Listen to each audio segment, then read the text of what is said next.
Hello दोस्तों, तो आज इस वीडियो में हम बात करने वाले हैं IRCTC के स्टॉक के बारे में। आपने देखा होगा कि पिछले 2-3 दिनों से ये स्टॉक हाई बना के और बहुत तेज़ी से गिरा है। तो आज इस वीडियो में हम इसका टेक्निकल एनालिसिस करेंगे और देखेंगे कि इसके जो गिरने की रीज़न है वो क्या हो सकता है। तो चलिए वीडियो में डिटेल में समझते हैं। तो नमस्कार दोस्तों, स्वागत है आपका मेरे चैनल पर। मेरा नाम है रोहित और आप देख रहे हैं रोहित एंटरप्रेन्योर। तो आइए सबसे पहले हम एक चार्ट से समझते हैं कि जो चार्ट में इसका जो डेटा है वहाँ से समझने की कोशिश करते हैं कि जो इसका जो प्राइस इतना तेज़ी से गिरा है उसके पीछे क्या रीज़न हो सकता है। तो जैसा कि आप स्क्रीन पर देख सकते हैं कि जो अभी इसका आपको चार्ट दिख रहा होगा, तो यहाँ पर आप देखिए कि इसका जो प्राइस है ये 31 मार्च 2021 को ये करीब 1700-1800 के आसपास था। और उसके बाद से ये जून 2021 की अगर हम बात करें तो वहाँ पर ये करीब 1906 रुपये यानी 1906 रुपीज़ था। और वहाँ से फिर ये बुल रन में आया और उसके बाद से ये फिर बुल रन में आप देख सकते हैं कि इसका जो ग्राफ है कितना ऊपर ही जाता गया है। तो उसके बाद ये 19 अक्टूबर को ये जाके 6424 का हाई लगाया NSE में। और उसके बाद फिर 20 अक्टूबर को ये फिर करीब 30% डाउन हुआ और यहाँ पर 4433 रुपये 60 पैसे का लो लगाया है। तो देखिए, जब ये 19 अक्टूबर को अपना हाई लगाया था, लाइफ टाइम हाई 6424 का, तो वहाँ पर जिसका मार्केट कैपिटलाइजेशन हो गया था वो 1.02 लाख करोड़ हो गया था। और दूसरे ही दिन यानी कि 20 अक्टूबर को इसका जो मार्केट कैप था वो करीब 30% नीचे आ गया था। अप्रॉक्स 72,140 करोड़ के आसपास इसका मार्केट कैपिटलाइजेशन आ गया था। तो देखिए, अगर हम इसके फंडामेंटल रीजन को देखते हैं कि ये इतनी तेजी से बुल रन में कैसे आ गया, तो देखिए यहाँ पर कुछ अनाउंसमेंट हुए थे। वो अनाउंसमेंट ये था कि जो ये ज़्यादा ट्रेनों के लिए बिडिंग करेंगे और इन्होंने ये भी अनाउंसमेंट किया था एयर पैकेजेस और क्रूज सर्विसेज के बारे में भी। तो वहाँ से फिर ये बुल रन में आ गया था। और देखिए, इसके अलावा इसके जो फाइनेंशियल थे वो बिल्कुल ही इसको सपोर्ट नहीं कर रहे थे इसको बुल रन में। देखिए, एक चार्ट से समझते हैं कि जो इसका बुल रन में तेजी आई है उसका एक रीज़न और भी क्या है। देखिए, यहाँ पर आप देख सकते हैं कि देखिए जो ये इसका ये ऑरेंज लाइन है मिड कैप इंडेक्स है और जो ये ब्लू है वो स्मॉल कैप है। जो ये वॉलेट है ऊपर वाली लाइन ये IRCTC की जो लाइन है। देखिए, यहाँ पर आप देखते आ रहे हैं कि जो ये कंटिन्यूअस अगस्त तक में ये जो है स्मॉल कैप और मिड कैप के साथ ही चल रहा था। लेकिन अगस्त 2021 के बाद से इसने जो बुल रन दिखाया, फिर देखिए बिल्कुल ही अलग लाइन में चला गया और एकदम बुलिश लाइन हो गई इसकी। और इस शेयर में उछाल आने का एक रीज़न ये भी था कि इस स्टॉक ने अगस्त में ही अपना स्टॉक स्प्लिट का जो है अनाउंसमेंट कर दिया था। तो उसकी वजह से भी ये स्टॉक बहुत तेज़ी से भागने लगा था। तो देखिए, एक डेटा हमारे पास एक और भी है कि जो इंस्टीट्यूशनल इन्वेस्टर्स थे, अगर हम सितंबर का डेटा देखते हैं 30 सितंबर 2021 की अगर हम बात करें, तो वहाँ पर जो FIIs थे जिनको हम फॉरेन इंस्टीट्यूशनल इन्वेस्टर बोलते हैं, तो उनकी जो शेयर होल्डिंग थी इस स्टॉक में वो करीब 8.07% थी। और वहाँ से इन्होंने अपनी होल्डिंग को रिड्यूस किया और वो 7.81% पे आ गए। और अगर हम DIS की बात करें जो कि हमारे डोमेस्टिक इंस्टीट्यूशनल इन्वेस्टर्स होते हैं, तो उनकी जो पोजीशन थी वो 11.29% थी और वहाँ से उन्होंने अपनी पोजीशन को रिड्यूस किया, वो 8.48% पे आ गई। देखिए, यहाँ पर FIIs और DIS दोनों ने अपनी पोजीशन अच्छी खासी कम कर ली। और फिर आते हैं रिटेल इन्वेस्टर्स। तो देखिए, रिटेल इन्वेस्टर्स ने इस पीरियड में देखिए क्या किया, वो 13.25% थी उनकी पोजीशन और वहाँ से वो इंक्रीज कर गए 16.31% में। मतलब कि जो FIIs DIS ने सेलिंग की वहाँ से, तो यहाँ पर रिटेल इन्वेस्टर्स को बाय कर लिया। तो ऐसे में ये स्टॉक जो है बूस्ट हो गया। तो आप देखिए, जो रिटेल इन्वेस्टर्स थे उन्होंने क्या किया। अब देखिए, जो रिटेल शेयर होल्डर्स थे, अगर हम जून 2021 की बात करें तो वहाँ पर जो टोटल शेयर थे रिटेल इन्वेस्टर्स के पास वो थे 5,65,502 शेयर्स।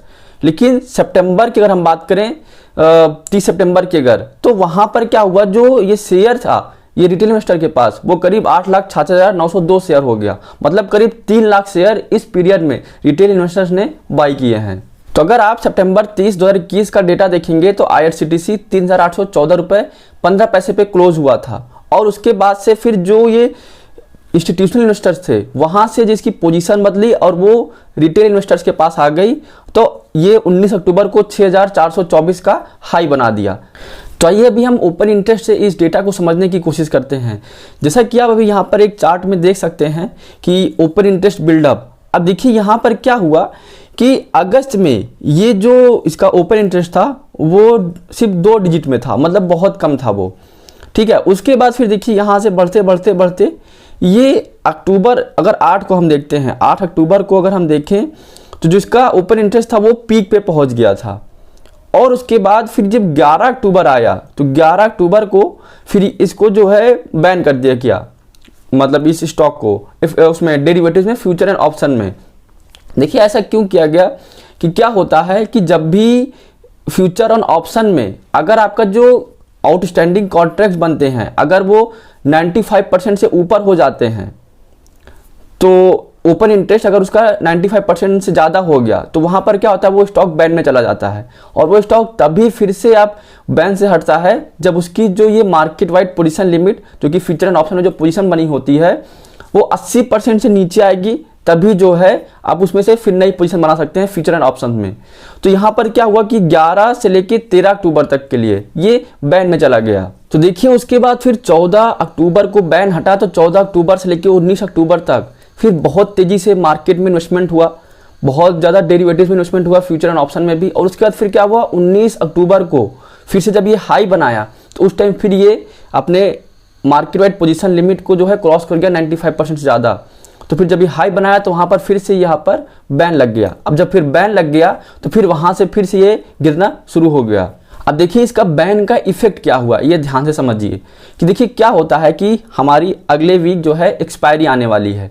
तो इस वीक में क्या है कि अगर हम रोल ओवर करना चाहते हैं, अगर हम अगले महीने के लिए, तो अगले महीने के लिए रोल ओवर नहीं कर सकते नवंबर मंथ के लिए, क्योंकि देखिए क्या होता था कि पहले जो है सीबी अलाउ कर देता था कि अगले महीने रोल ओवर करने के लिए, लेकिन अगर आप उस स्टॉक में बैन लग गया है तो वहाँ पर आप अगले 1 साल तक जो है रोल ओवर नहीं कर सकते। तो ऐसे में क्या है कि एक्सपायरी भी नज़दीक है, अगले वीक एक्सपायरी है।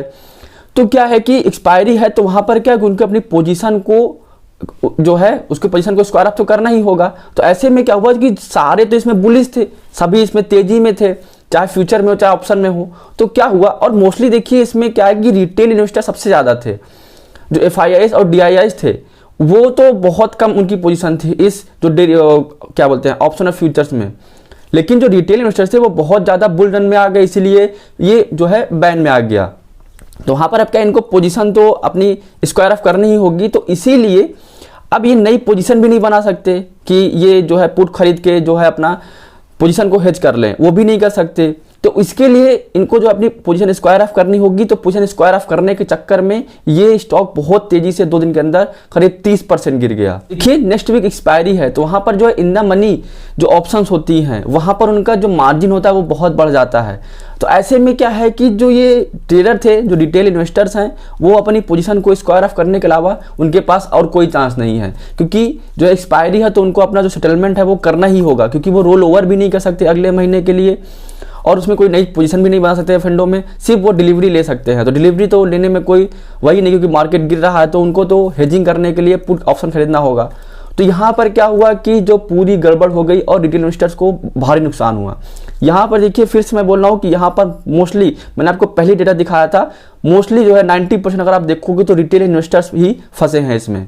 तो देखिए आज इस IRCTC के जो टेक्निकल एनालिसिस के वीडियो में मैं सिर्फ IRCTC के टेक्निकल एनालिसिस के बारे में नहीं बात किया, देखिए मैंने इसके बारे में सब बताया आपको, लेकिन इससे आप दूसरे स्टॉक में भी देख सकते हैं कि ये जो बुल रन चल रहा है यहाँ पर ऐसे बहुत सारे स्टॉक हो सकते हैं कि जहाँ पर ये ऐसे स्पेकुलेशन हुआ है बहुत तेजी से मार्केट भगाने के लिए।